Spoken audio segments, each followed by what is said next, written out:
Welcome to another episode of The Watchdog with me, Low Key, here on Mint Press. As you know, we are regularly going against the grain with stories which are marginalized by the mainstream media. And today, we really have a big one. This is a story which, despite having massive reverberations across the country, has not been covered by any mainstream media outlets that I have seen yet today. Now, Elbit Systems is Israel's largest arms manufacturer. At the end of 2021, it had 10 sites across the UK and 4 subsidiaries. Today, it has only 9 sites across the UK and only 3 subsidiaries. This is the story of how an activist group, in tandem with the local community, courageously stood up and shut down an Elbit Systems arms factory in the British town of Oldham. From Israel's drone killing of 4 Palestinian boys playing on the beach in 2014 to the apartheid wall in the West Bank, which the International Court of Justice has deemed illegal, the fingerprints of Elbit Systems can be found. From the anti-migrant infrastructure in Arizona to the Indian Army occupying Kashmir, Elbit Systems profiteers. UK-based activist group have launched a relentless campaign to shut down Elbit Systems factories in the country through direct action. They claim to have carried out almost 100 actions in a year, causing almost £20 million worth of damage to Elbit's operations here. Their defense is that criminal damage to stop war crimes is no offense. There is yet to be one conviction of Palestine Action activists of any crime in British law. They claim Elbit Systems fears stepping into the court with them and having the reality of its operations discussed openly. Throughout Israel's May 2021 campaign in Gaza, in which it killed hundreds of besieged people, displaced thousands, and destroyed much vital infrastructure, Elbit factories in the UK were key focal points for protesters. During the period, Palestine Action shut down an Elbit Systems factory in the city of Leicester for 6 consecutive days. Initially, the fire brigade were called to remove them. However, they issued a statement in solidarity with the protesters and refused to follow orders. They were joined by hundreds of the local community who blocked the police's passage and stopped them from removing the Palestine Action activists on the roof of the factory. Across the country, communities linked arms with Palestine Action protesters in attempting to repulse the arms company from their localities. One such community was in the town of Oldham. They, in coalition with Palestine Action, launched a weekly protest outside the Elbit subsidiary Ferranti Technology, a factory that has been the site of actions in the past. Now, while we have seen this sustained campaign to shut down Elbit Systems factories, what has become clear to us is this kind of community-enforced, bottom-up BDS is here to stay. Now, today, we will talk to some key figures and participants in what happened in Oldham. It is absolutely essential that our understanding of this does not focus just on the activist side of it, but also on the community side of it, and think about the way in which having a community turn against the presence of this death merchant in their vicinity was absolutely vital to making the presence of that death merchant untenable for the future. So we are joined by Adi Mormek of Manchester Palestine Action, an organizer against Elbit Systems since the rooftop occupation in 2014. He has been an activist and a teacher in Gaza for 2 years, and it would be great to speak to him about that experience today. We are also joined by Mehek, who is a 20-year-old from Oldham studying forensic science at the University of Huddersfield, and she has been protesting against the Elbit site since the bombings in May. Wakas is also from Oldham and is a co-founder of Oldham Peace and Justice, a group that focused on the Elbit campaign. He has regularly volunteered in Palestine with the International Solidarity Movement, notably in the Jordan Valley and El Khalil, also known as Hebron. Thank you so much to all of you for coming today. I really, really appreciate your presence here. First, I'd like to start with Wakas. if you could just point out for us a timeline of the trajectory of this momentous campaign, which has inspired so many around the world, in fact.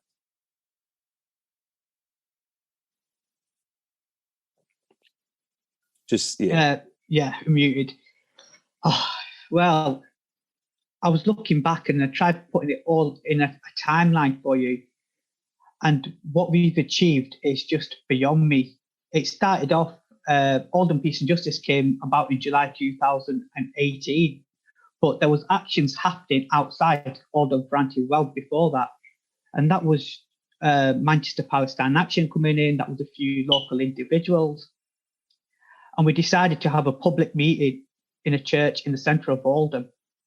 And we told ourselves, do you know what? Let's go to this meeting and see who turns up. We were expecting 5 people. We had about 50 people turn up. And from that, we decided to set up Oldham Peace and Justice. And we decided that we are stronger in numbers. Since 2018, we have been getting petitions, asking questions. We've been doing FOIs. And we've been having regular stalls in the centre of Oldham. And I think it was the stalls when people found out that there was an Israeli Elbit Systems weapons factory in Oldham. They were horrified. Franti Technology is an Oldham brand. It's been in Oldham for over 100 years. People within Oldham Peace and Justice had family members that worked in the old Franti factory. So when they found out that Elbit Franti was complicit in war crimes, that was it for people. And moving on towards the last year, on 2019, 2020, we kept on demonstrating outside that factory. But the key point was collecting information and sending emails out and getting as many people to turn up outside the Elbit Franti. We did ask questions to the local council, and after like 3 years of work or 2 years of work, we got a council meeting, jumped over so many hurdles, and we only got 5 minutes in a council meeting. So 3 years of work for a 5 minutes council meeting, and literally they shut us down. We asked them, are the weapons in Franti Technologies or Elbit Systems being used in Gaza? And they replied back, we don't know. The second questions we asked, would they support us in moving to green technology? And the second was, yes, we will. No councillor asked any questions, no follow-on questions. It seems like it was agreed from all political parties and all councillors in that council meeting that that was the statement and that was their answer, and we weren't going to talk about anything else. So local campaigning is great, but the fruit that you get from it is not very much. But what we did have is a core group of people that were willing to go outside Elbit Franti every Tuesday since May, and we blocked the road, and that's what got us the attention. Sorry, that was a bit long-winded, but there's so much more, but I tried cutting it down to quite a short moment. Please feel free to take your time and go ahead. This is your show. If at any point you want anything edited, that's absolutely fine. Yeah. We can have that. Some of the other things we did, we asked for FOIs from the government to find out where Elbit was exporting its weapons from Franti. And they did say, we have got records, we have got them there, we do know where they've gone, but it will undermine the process if we put that information into the public domain. Because once it's, you don't need to know, literally that's what they say, you don't need to know. And they said in the future, Elbit Franti might not tell us where they export their weapons to. So we don't want to damage the process. And I went, what a rubbish answer that was. And that nearly took us a year to get around as well. So yeah, the Oldham group did do so much work behind the scenes, but the reward was very little. But when it came down to the direct actions, we could put our hands on our heart and say we've done everything in our power to draw attention to what's happening in Oldham.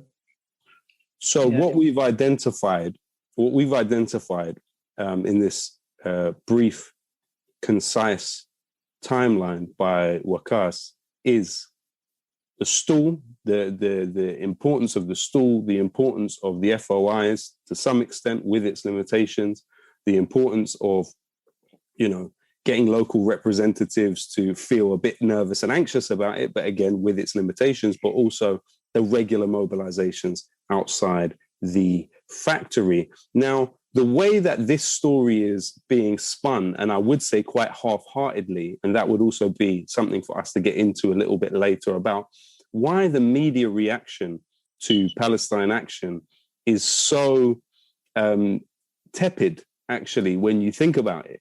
And my theory is it's an intention to avoid drawing people's attention to the Elbit sites in the country, because we know how the Israel lobby in this country functions when it attacks. And it's yet to move, really, obviously it will be moving through lawfare and other means and through intelligence and surveillance and other things. But specifically on this issue, it's quite interesting that they are very hesitant to draw attention to those factories. But the question which I wanted to give to Adi next was about this spin that Elbit seemed to be trying to put on it, which that it's just a reorganization of their company. When we look back at their annual reports in the years past, they were very, very positive about what was happening in Britain. They were, talking about how great things were going. In addition to that, we do know that Ferranti Technologies was acquired by Elbit Systems for, about £12 million, and they've just sold it for £9 million. So they have made a loss on Ferranti Technologies. That absolutely has to be emphasized as much as possible. Adi, how do you interpret, as someone that's been working on this for a very long time, how do you interpret the spin that Elbit is attempting to put on this story?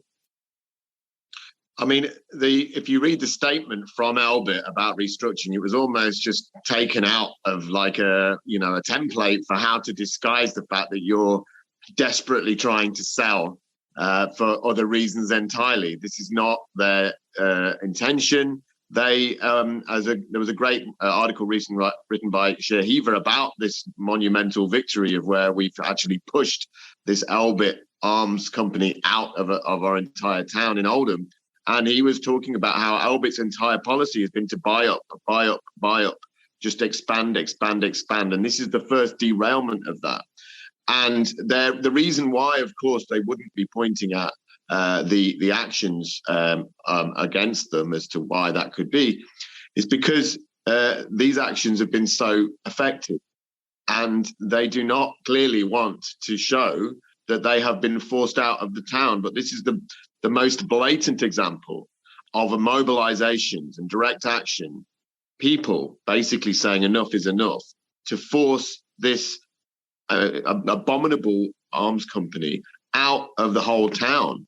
After as Wakas talked about, the mobilizations that took place locally, the campaigners that came out weekly, and of course, what turned the screw was the Palestine Action arriving and a lot of the direct actions that took place. There was occupations. They went inside, disrupted the functioning of the factory, destroyed weapons. All this kind of stuff has been taking place that really almost was just accelerated the campaign beyond belief. And of course, the buildings then becomes uninsurable. All of these extra aspects. If loads and loads of people, both locally and coming in, decide that they are going to hell-bent on stopping this weapons factory from functioning, it will stop.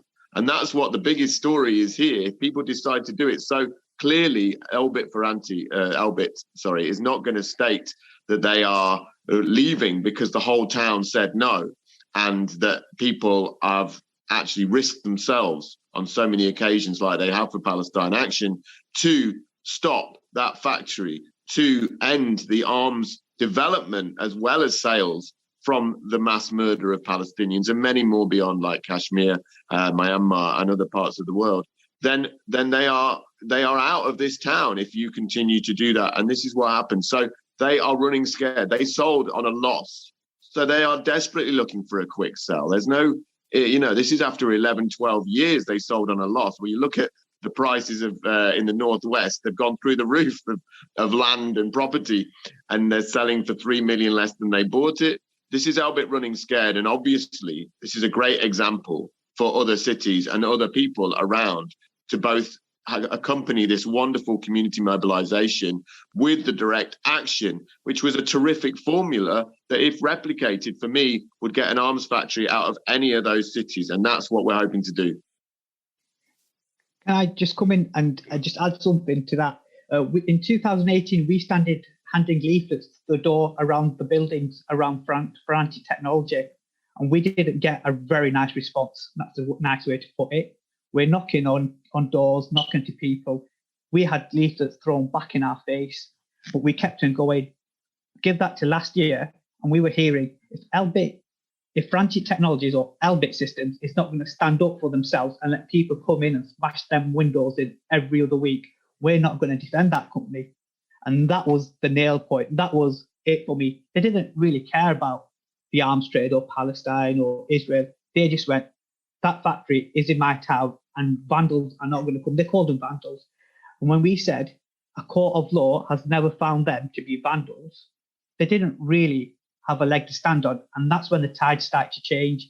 The persistency of Palestine Action and local activists going week in, week out. So I think that was the sea change on the streets and on people's front doors. And I think that's where grassroots needs to go back to knocking on doors.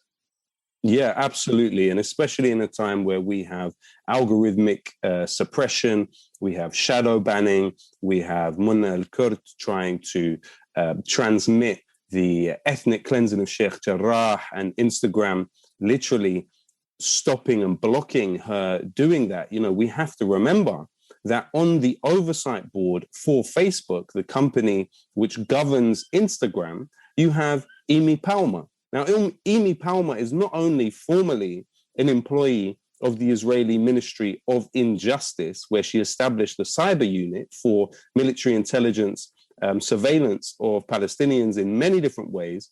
In addition to that, she was a member of the Israel Land Council, which actually is responsible for displacing and forcibly removing Palestinians from their land. Now, this person is one of 20 people on Facebook's content moderating oversight board. So this is the level of entryism that we are talking about. Now, it would be great to get your perspective, Mehek, on the community component to this. You became involved. You are part of a generation that, as you will know better than me, has been systematically demobilized and depoliticized by the Prevent program, by in all public institutions. You know, you would have been literally 12 or 13, I estimate, at the time where Prevent became a statutory duty. Now, the Prevent program is basically the institutionalizing of surveillance of Muslims within this country. What it means is that if you change your haircut, if you are late to class, if you talk a lot in class, if you don't talk much in class, all types of very trivial things can mean that within your educational institution or place of work, and let's not forget that private organizations like McDonald's, like River Island, like Tesco are also now have opted to be part of Prevent. It's not a statutory duty for these private companies, but they've chosen to do that. The point is that for all types of arbitrary, trivial reasons, you can essentially be put on this surveillance conveyor belt, which looks at you as a, you know, they do not want, essentially they've established a hierarchy of political subjectivity within this country. And that is the beautiful thing about what happened in Oldham, is it's a community saying, we have political agency, and this is how we are going to assert it against a major, massive arms company, which kills people for profit and for fun, essentially. So Mehek, please tell me about your involvement with this campaign and the involvement of others like you in the community. I just want to start off by saying that I had no idea in all my 20 years that Elbit factory even existed. And I go to university in Huddersfield. I take the bus, and the bus goes past the factory twice a day for me. And when I found out, I was shocked, like completely blown my mind. And I was like, how did I not know this existed? And I just want to say that I found out about these protests and societies from social media. Back in May, I shouldn't say it, but it was trending at the time. Social media, it blew up, and that's how I found out. The first protest I probably went to was in Manchester on Winslow Road. And after that, I found out that protests were being held in Oldham. So I was like, what can I do to not feel so useless seeing these videos of the bombings and children and just death? It was so heartbreaking. So I went every week to the factory, and the community was amazing. But I just want to say that I was really disappointed in Oldham in itself, because the minority, only a small amount of people from Oldham showed up. Other people from Sheffield, Halifax, Huddersfield, Rochdale, all around England showed up, but there was only a small amount of people from Oldham that showed up. So I felt responsible as well. So I was like, I will show up to the factory every week. And there was a quote that says, what's the point of having a voice if you're going to be silent in those moments you shouldn't be? And that gave me an opportunity to voice how I feel and to inspire other people to use their voices as well. And it was just amazing to see the turnout week after week. Blocking the road, it helps the protests do work. But Pal Action, they are but ultimately tipped the factory being sold. And direct action does work. So I just want to say that it does work. No, yeah, fantastic. Absolutely right. And I think one of the things that when we look at the amount of actions that Palestine Action have taken, when we look at the state repression that has been aimed at them, whether it's being stopped under Schedule 7 Terrorism Act, of course, we know that over 500,000 people have been stopped by that act since it was established. 85% of those are Muslim people. We know that you're 154 times more likely to be stopped under Schedule 7 if you are deemed to be an IC4, which is a Pakistani male, the way the police, or a man of Pakistani origin, the way the police define it. Now, obviously, those laws, which are in many cases more invasive than actually being arrested. So when you're arrested, you have the right of no comment in reply to questions asked of you by the police. However, under Schedule 7, it is illegal for you not to answer any question which is asked to you, and you actually have to give over your electronic items and give the police access to them. So these are the kind of laws that are being wielded against Palestine Action. But on the other side of it, as was pointed out by Wakas, and also in addition to that, when we look at the precedent of the Raytheon 9 shutting down the Raytheon factory in Derry at a time when the Israeli army was using Raytheon weaponry to pound Lebanese and Palestinians within Lebanon, you know that this organization was able to not only be acquitted, but when they entered the court, they said, we turned the company Raytheon and put them on trial. We turned them into the accused. And today, there is not a Raytheon factory in Derry. And that is the lesson. And, you know, it's important to communicate to young people. It's understandable. Not everyone can do. And that's a good thing about what happened in Oldham, is that it's not saying to everyone that they have to take direct action and enter the factories. They can be standing outside the factory. They can be on stools. They can be going door to door. Even if you enter the factory, you will it's very unlikely that you would be convicted. And even that's probably understating it. Adi, could you break down for us 2 of the legal victories, or just give us a brief overview of them, which Palestine Action have achieved recently? Yeah, well, that was the first victory was Staffordshire, and that was for an action at the Shenstone arms factory. And I think this was about a month ago, and I was there. We were there supporting them at the court case. Just as an aside to that, one important factor about the local support in Oldham was that there was always queues of people being there for arrestee support at the police station as soon as they get arrested. So a key aspect of the community organising was that they were all ready to drop everything and then support those doing the direct action. So it was really a very joint enterprise in that regard. And that's where I think the groups working together was especially useful in Oldham for this campaign. And when I talk about the formula, I'm talking about direct action being a key component, but obviously there's the mobilization outside, but there was disruption because we always blocked the entire road. So that will still stop the functioning of the easy functioning of the factory. You add to that the direct action. You add to that groundswell of support on the ground, the community who are always willing to go straight off to the police station, wait for hours out in the cold, do shifts, wait for everybody to come out.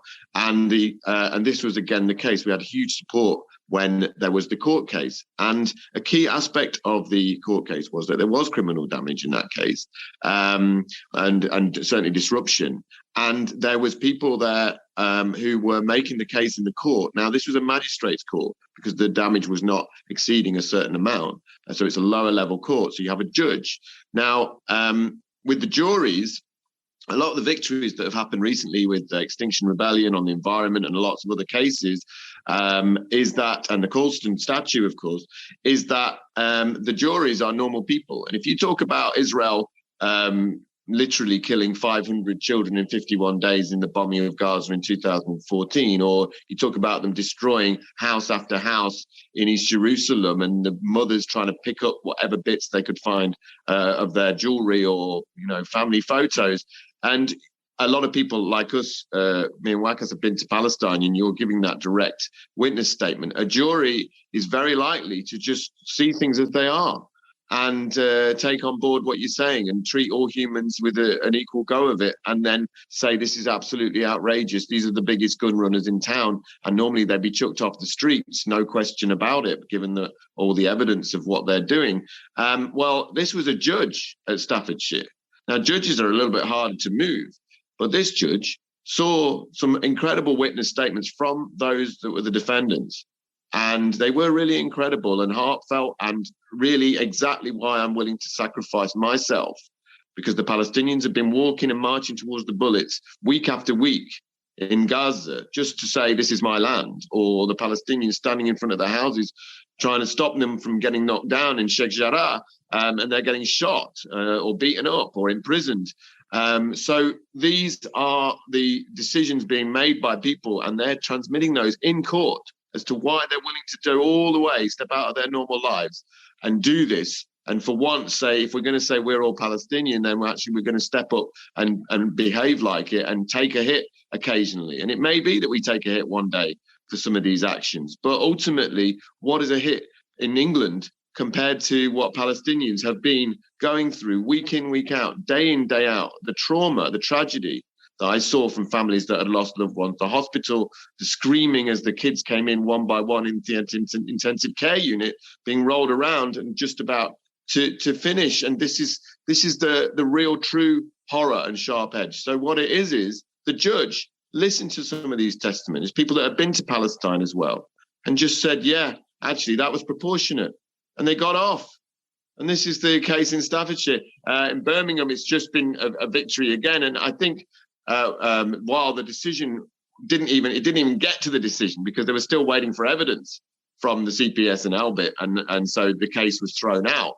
But what it does show from the Birmingham case is that Elbit and the landlords of Elbit are really in a big mess. And I've been in, I've done direct action. I was on the roof of the Elbit factory in Oldham in 2019. And at that period, Before, we'd had actions in Oldham. I've been on the roof in 2014 in Shenstone at the UAV engine subsidiary of Elbit. In 2014, there's been actions, loads of actions at the Instro Arms factory in Kent, another Elbit site. Tamworth, there was actions there. And these actions were ongoing. And until Palestine Action came and really started to just say, right, we're cranking it up. We're going to do it. We're in it to win it. There'd been a lot of these kind of sporadic actions sort of spaced out. And in the action on the Elbit factory in Oldham, where I was on the roof for 3 days in July 2019, we at the time we got off. We got arrested, obviously. We get put in the cell. Then the next morning, the next morning we're released, and I'm released without charge.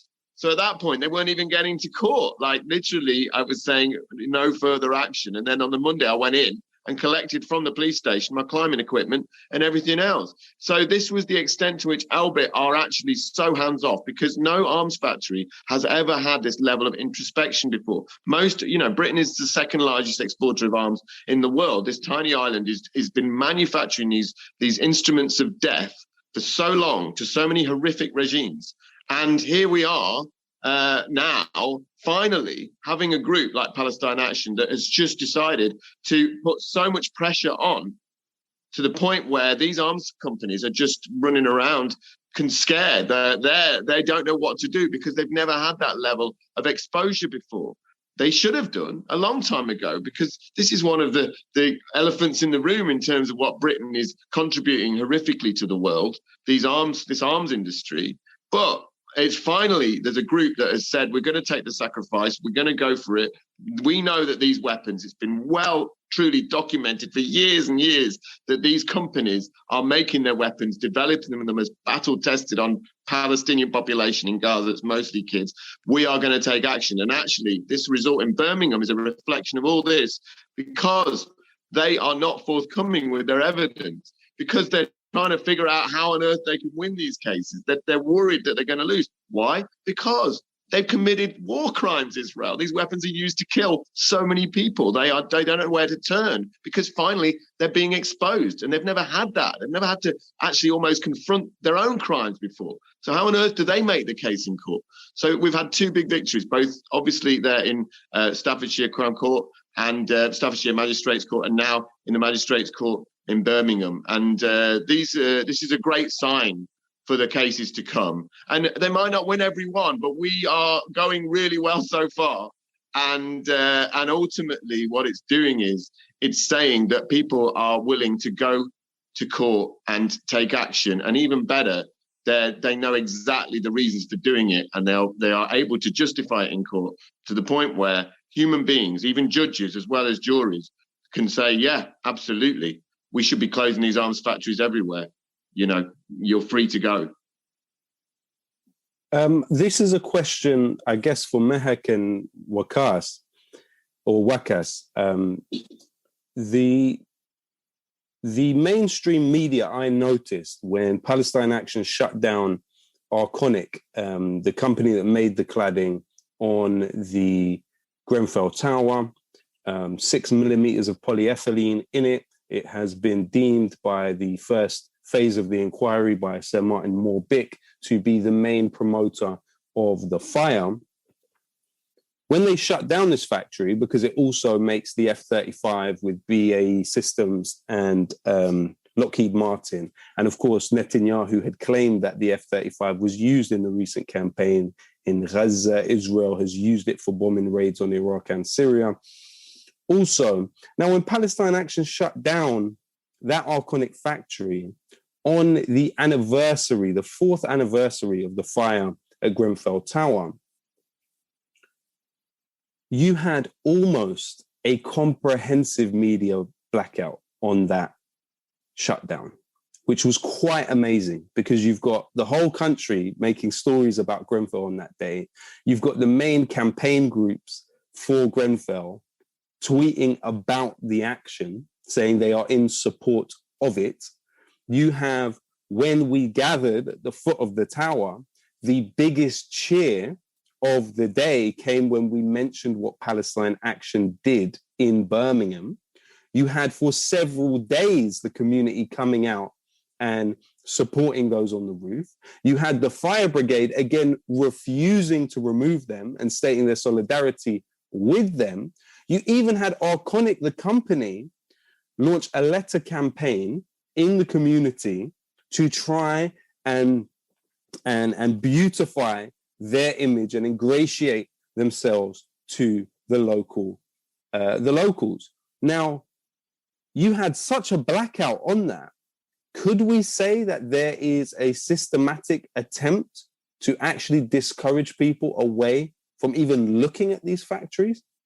Why is it that the mainstream media have not covered this momentous campaign of almost 100 actions that Palestine Action have been responsible over the last year, and these mobilizations of communities from Blackburn to Leicester to Birmingham to Oldham?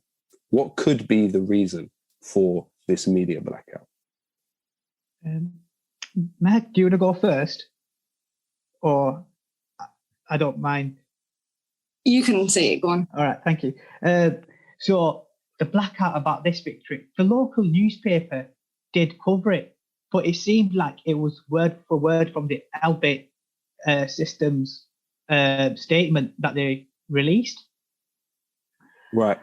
Yeah, and I just think Elbit Franti at that time already notified local press. They were like already on their PR campaign to nullify any local response.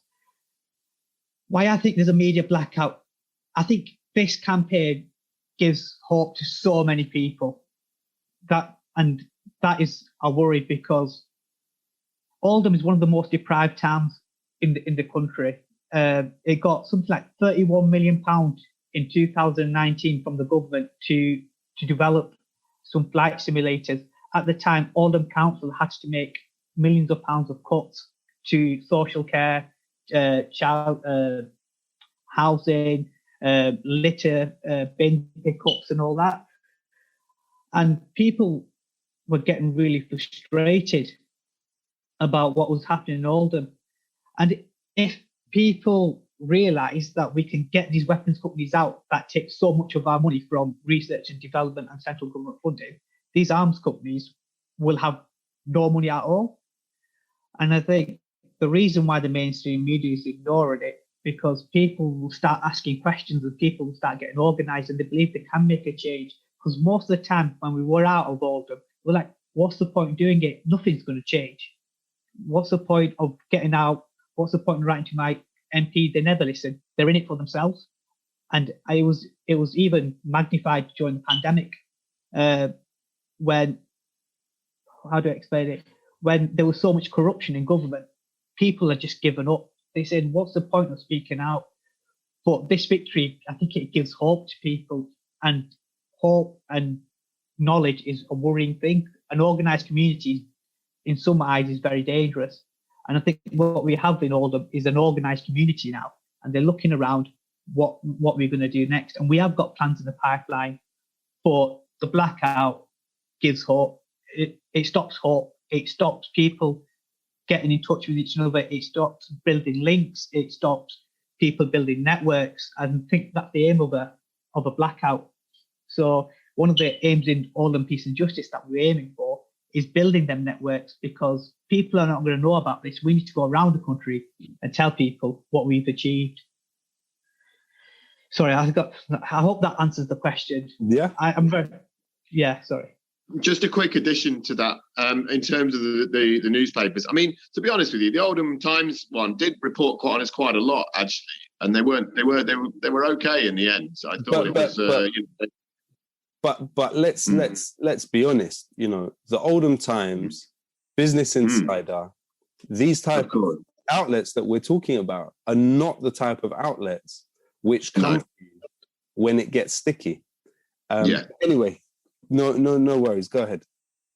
Just I guess the point is that even the BBC had to produce an article about Palestine Action a few times. You know what I mean? And so when they've had these huge actions, is the only time the mainstream media just couldn't ignore it, because it was just too interesting a story.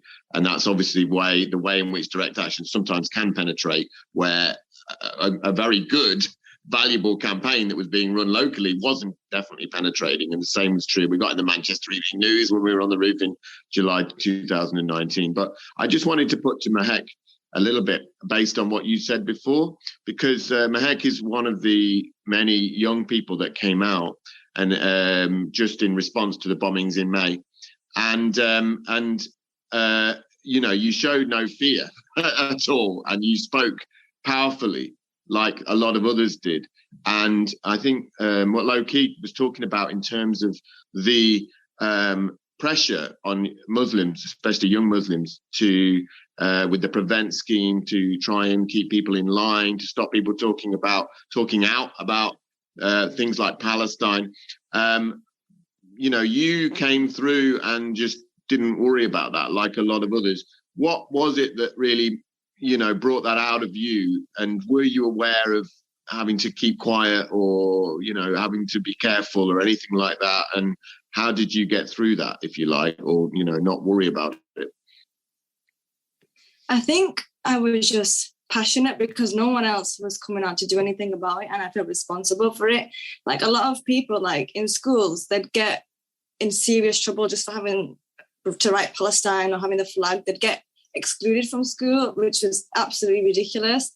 So I thought, it's not going to faze me. I wish I had the courage to be like the activists that went on the roof and caused destruction, but I'm not like them. But even coming out and doing the speeches and blocking the roads, that was enough for me. That was me showing that I am all in and I don't really care, to be honest.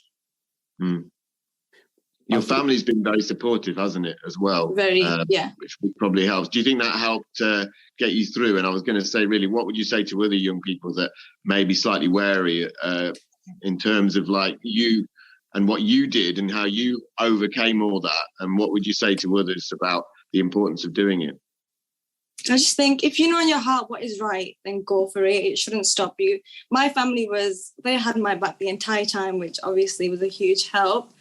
And hopefully younger people will be able to see what I did and the speeches I gave, and hopefully I inspired a lot of people to do what I did. Yeah, absolutely. I think it's also important for us to be clear about the bonds that exist between Elbit Systems and the network of lobbying and influencers within the British parliamentary system. Now, of course, Elbit came out of Sultan Systems, which was founded by Shlomo Zabludowicz. Now, Shlomo Zabludowicz is the father of Pojo Zabludowicz. And Pojo Zabludowicz founded the biggest Israel lobby group in this country, BICOM. It's an organization which is also founded by Trevor Chin. You know, Trevor Chin funded Keir Starmer's leadership. He funded Tom Watson. He funded David Lammy. He funded Angela Rayner, Ian Austin, Ruth Smith. Zabludowicz also funds Ruth Smith and Luke Akehurst, who is on the NEC of the Labour Party. Trevor Chin from BICOM funds an organisation called Labour Together, which he is one of the directors of, alongside Lisa Nandy, who was actually simultaneous to being funded by this real column and icon of the Israel lobby in this country, Trevor Chin. Lisa Nandy was also the chair of Labour's Palestine Solidarity campaign.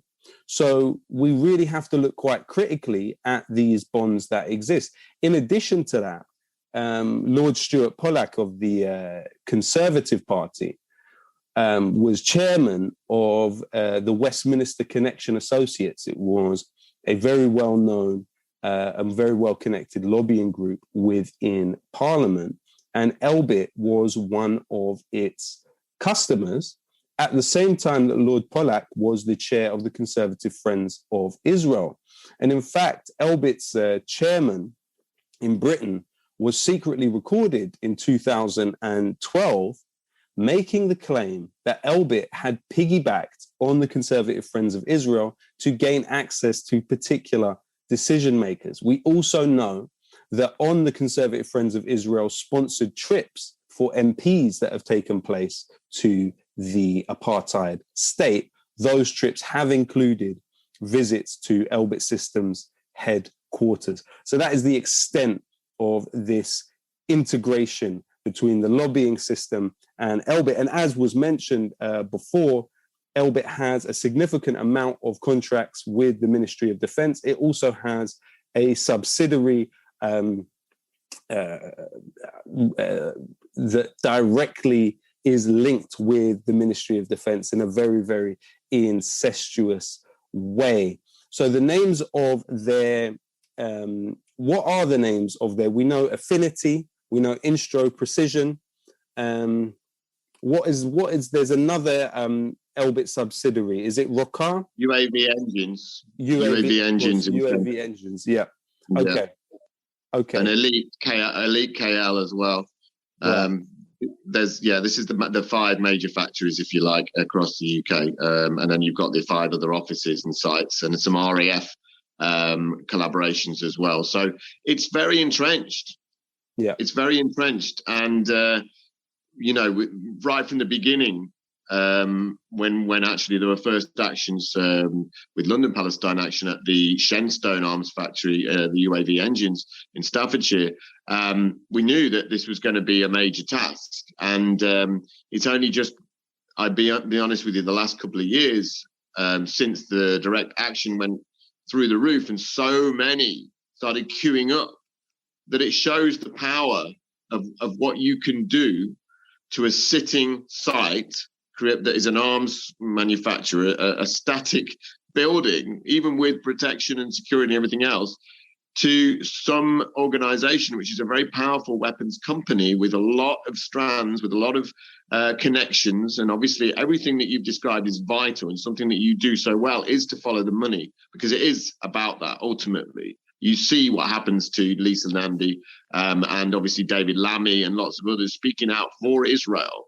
and jumping on board many of the false accusations and exaggerated accusations of anti-Semitism once they've received a lot of funding from big Israeli backers. It's not difficult. It's really, really not. It's very provable. It's really, the accounts are there.